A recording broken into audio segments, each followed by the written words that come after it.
หล่อชาวบ้านชาวเมือง เห็นทุกคนหรือยังมีแต่สาว เอ๊ะจะผีเปิดกล้องมาสวัสดีจ้าแอมนี่อยู่เนี่ยกินพี่น้องเอ้ยเอ๊ะเนี่ยกินน้ำอยู่นี่นะจ้าเวียนไปวนมาอยู่นี่นะจ้าเห็นอยู่ปะน่ะก็เห็นจะได้อยู่ปะไปเลยใส่ถุงบ่ ดีพี่น้อง สุปนีออกมาแล้วแม่ไปอยู่ยังคุ้มพีเลย มันหัวได้กลุ่มไหนมักไหน บื้อยาวนะฮานบื้อยาวนะฮานไปไหน ขึ้นร้องเพล ๆอัน ง น่ะเหย้าหน้าห้านสอดแจ้ง พี่เช็ดท้องมาไล่ให้น้องอยู่บ่ สิขึ้นบ่ ไม่ ถ้าขึ้นแล้วสิเฮ็ดให้ ขึ้นตัวเนาะนักร้องเจ้าภาพเนาะ นักห้องเจ้าภาพเขาบอกว่าเขาขึ้น ขึ้นแล้วสิเฮ็ดมาไล่ให้ นี่ มันคือนี้จะได้13 เดี๋ยวจะ เฮ็ดเพื่อน้องในใดจักเพลงสองเพลงก็ยังดีหรอก ได้ดอกยังดอกรักหรือว่าเอาอันดาวเรือง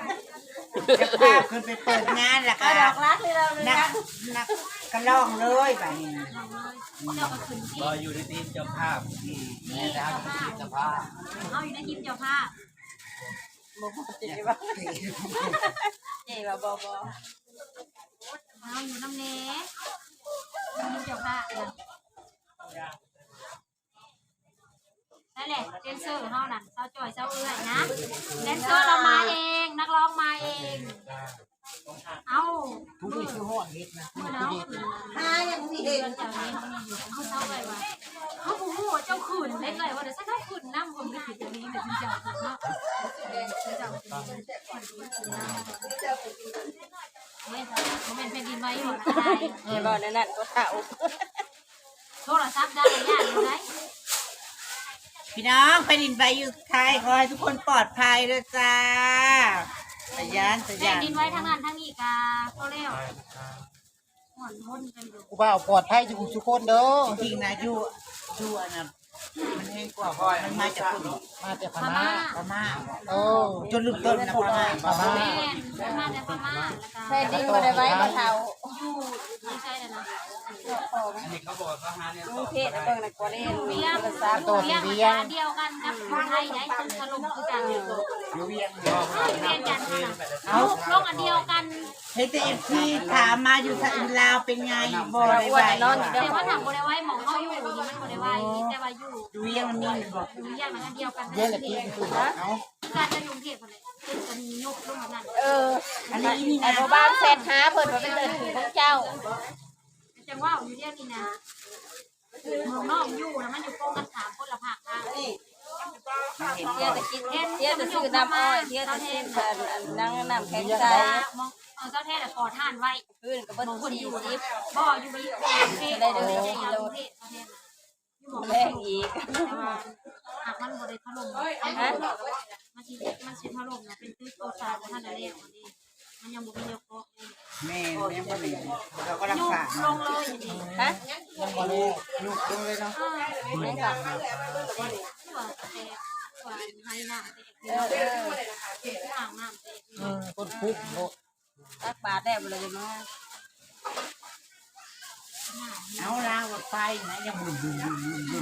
ลงบ่ลังใส่กับลุงหมอ มันสะเทือน สะพาน มันก็เทือนอยู่แล้ว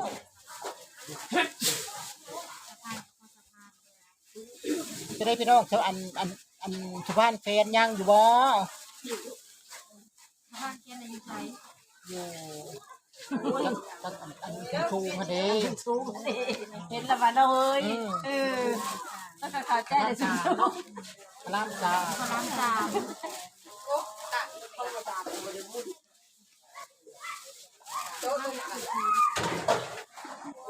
เอาตัวเองกันโลดเพิ่นสิเจ้าเป็นขายเฮ็ดตัวเองไว้เองบ่คือแม่นแล้วว่านั่นแหละอยู่นะบ่ จะแก้วผีอายุล่าง แล้วเมื่อหอดบ้านเฮา เด้อราคายในบ้านเฮาน่ะ พี่เอ็ดโอ้ย ชมมาครับ เกเอามีรถตรงมาจะมาฝึกนะคิดชมมาเอง เอ้า มันตีบ่ หัว ดีคืองูนี่บ่เฮ้ย คืออู่นี่ โอ้ มันตีคือค่อยนี่ โอ้นั่นแหละ จะสมัครเลย สะพานน่ะตีคือโคยไปเฮ้ย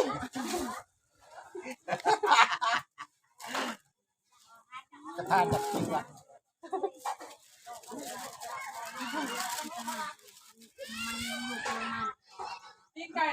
มันออกว่าท่านนะ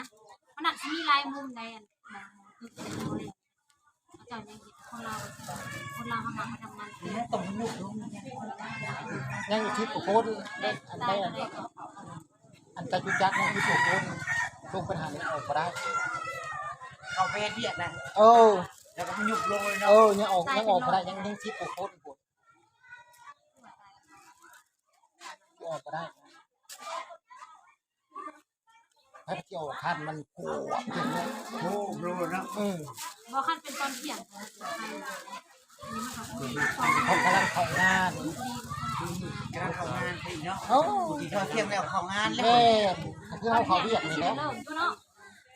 มันเขาไปอีกนะถึงไปอีกนะ เขาก้อนเขาบ่ครับ มาดิคือกำลังสั่งเนาะ ยังวันนี้นั่นมากค่ะ มียังกระถางมาใส่ได้เด้อ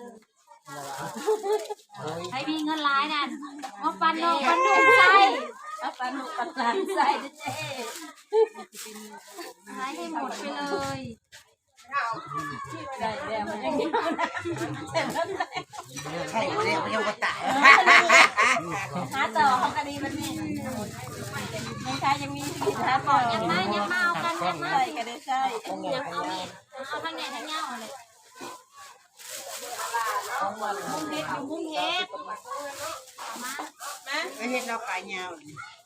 ขายยาวก็ผู้ขายนั่นแหละ เขาเนี่ยเขาย่างไว้ดอก ได้แล้วเมื่อไหร่บอกนะ นั่งลูกใหญ่ลูกต่ำลูกต่ำจอด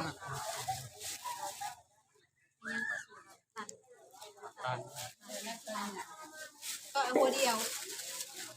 ก็บอก เห็นปีอย่างว่าได้รีบเลย เอ้เขาพูดในมองต่ำส้มต่ำระเบิดกระบอก พ่อนาน้ำเขาพูดแล้วแล้วว่าอยากซีมแล้วว่าสัน ยาอีกแล้วนี่ เราบ่เรื่องขืนอีหยังเนาะไม่ได้ขืนในเครื่องอีซัก ในเครื่องไม่ได้ทำอย่างนั้น ที่ห่อพร้อมได้กระเลงเลยนะ บริขึ้นแต่มันสิ ว่าบ่ขึ้นก็ขึ้นจะได้โชว์เหล่กันอยู่เดียวนี่นะว่า เนี่ยตายไปแล้วบริกิน เห็นไฟโดย ยานแผ่นดินไหว เห็นดินว่า เป็นว่าจะตายใครยังบริกิน เห็นนั่นตะลีเลยท้าว่าเขาด่าว่าคุณแล้วแหละ ทั้งนี้ทั้งงานหมอ มักเนาะยังไงยาวๆเอาผัดมักแนวนี้ได้ มาไปนั่นบ่ มักแนวนี้เอานะ บ่มันบ่แซ่จ้า จะมาห่อมันอยู่ในกึ่งห้อง ห่อมาจากไอทีจะมา อยู่ใต้กระห้องทำมากหัวห้อง กันเย่ เดี๋ยวจะหนาเป็นสีชมพูคนนั้น โต๊ะลงมาซามือแรงเนาะมันแล้วซะเนาะฮ้อนเด้ สิโต๊ะใส่ มัน หม้อ จะ น้ เข้าประมาณเข้า อย่าเด้อพญาแทนอย่ามาเห็ดแล้วจะมา อ๋อ บ่แม่นยังดอก ไม่ฮอดเอ้าเป็นญาติอยู่นี่นะ ห่อข้าวมีได้ตะแปะเนาะ ยายกระเทยไปปักหัวสิใครเด็ดขาดแล้วถ่วงได้ เจ๊อันป้าว่าจะฆ่าเจ้าปัญหาอย่างนี้ได้ ป้าป้า ำ โดย กับทั้งบนทั้งหลังจะแก้ว่านะ พออย่างหนึ่งสภาพ มันประจำหัวพัน สิบ่คิดขี้เดียดเจ้าของบ่เนาะ พยายามทำหมูไม่ลูกอ่อนคนนั้นเมนูทำผู้ชิ้น โบนะเจ๊ป้าว่าจะฆ่ามากกับผ้ามาหนุ่งได้ชุดยางโชว์ดีได้คือเนื้อร้านเทนก็จะตื่น ก็พยายามชี้กันนะมาจนจัดทางไป ขี้ดื้อแล้วเขาก็ห้องแล้วนอนรับ เบิดแฮง โอ้ย เย็นสบาย จังวะ แม่หนึ่งคิดเองเนี่ยฮะแหละ เองคือลาย มีแต่ว่าเด็ก เขาไม่ได้คนหน้าเว้ยว่าอันแบดนั่นนะยังก็หัวแบดน้ำเบิดยัง อีน้อยกับปกรณ์มันเห็นยังอยู่เดี๋ยวนี้ ไม่แต่คนรับ เอาเฮ็ดมาลวกนะไม่ซัวหมอสุนาน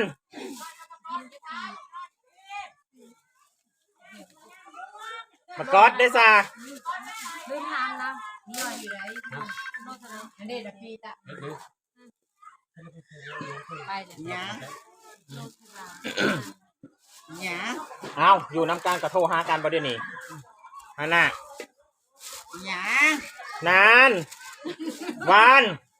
โทรหายังก่อนเดี๋ยวนี้อยู่นี่นี่ เอา เอา ทิ้งไว้ตัดๆแล้ว เมื่อก่อนจะนะ ใส่เข้ามา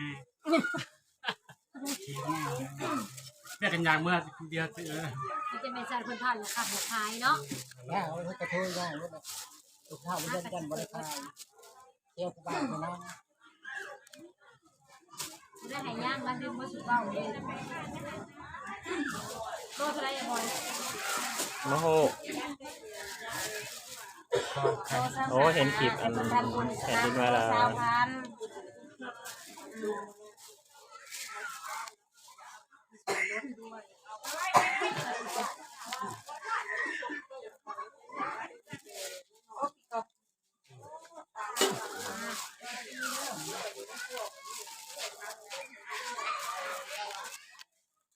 ตัดคนสิได้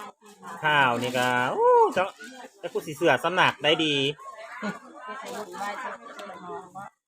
ข่าวตัวหนึ่งว่า8.2ข่าวตัวหนึ่งว่า7.7ตกลงมันแรงมันแห้งสำได้เดี๋ยวนี้นะฮึ เจ็ดชุดยังก่อน เห็ เล น ย 7.7หลาย เจ็ด อยู่ ชุดเจ็ดว่า อาจจะเป็น7.7อยู่ ตายไปแต่คนเนี่ยตายหลายอยู่ ได้จะคนเนี่ยมา แต่ว่ายังบ่ฮู้ชัดเจนมัน ยังบ่ชัดเจน มันยังบ่ทันได้เพื่อสิโคตรนะโคตรอยู่ในหันเนาะ ตัวไว้น่ะมื้อนี้บ่ค่อยสิเห็นน่ะมื้อนี้ ไม่เล่นมันเรื่อง2โมง ศูนย์การค้าไอเตกประกาศปิดบริการเนื่องจากความบ่สะดวกเหตุการณ์เกิดแผ่นดินไหวอยู่ไอเตกอยู่เวียง นั่นแหละมันเขตนั่นแหละที่มันนั่นอยู่เรียงน่ะแล้วเขตพึ่งทันหลวงน่ะ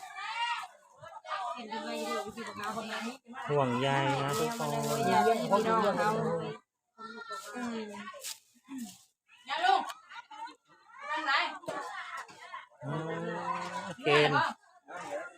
เคนตกลงมาเลย มันก็ต้องมีคนครับบ่แม่นติในเคนนะ ตรงนี้ มันมีอยู่แล้วคนเหตุงาน แบ่งขับ คนตึงสะ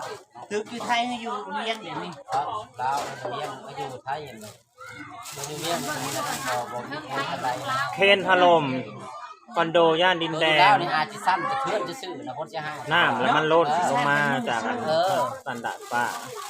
แต่มันหนักกว่านี้ตัวที่ คนบ่ตกนะบอกโอ้ดี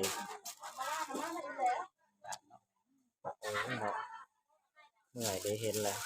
เหนื่อยจิตเหนื่อยใจ ไม่แน่นอนมารับอยู่แล้วมาเองนะ เขาสั่งเขาเก็บให้เขาสั่งเอาไว้ยังไง ตำหนิเด้อพี่น้องขนาดแผ่นดินไหวจะรักษาตัวเองไปดูแลตัวเองไปเด้อทั้งนี้ก็คอยดูแลจัดการจัดงานดูแลงานเจ้าของซะก่อนนั่นเป็นอย่างยากคือการ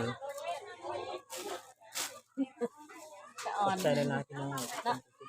อ้วนมาสายบ่ได้เวียกได้งาน กินแล้วก็นอน กินแล้วก็นอน แล้วจะโต มันจะลืมจะลืม ไม่เลขอยู่บ่บอกให้แก้ว ตัดตัง กินน้ำอ้อยน้ำมันปลามาลาลัดบ่อ้วน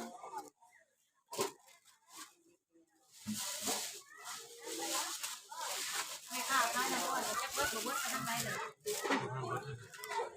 แม่ค้าขายน้ำอ้อย ไปอยู่ห้องนะ แล้วเราจะมาลงขีดไปเขาดามมาน่าจะซื้อมาให้คนให้คนในงานกินหยุดนะฉันยังไม่ได้พอเงินขนาดนั้น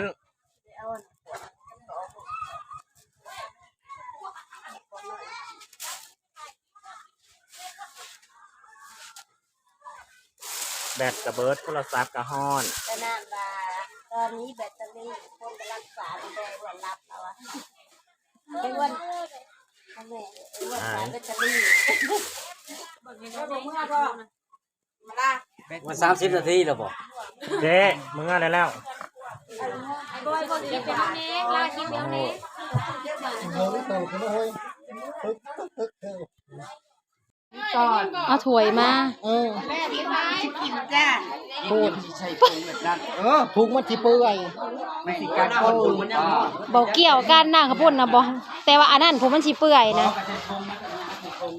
ป้าดพี่น้องกองปลาเฮ็ดกินโดยเฉพาะ กระเตงจ้า เฮ็ดกินโดยเฉพาะอันนี้บ่ได้รับแขกเด้อรับแม่ครัวตัวนี้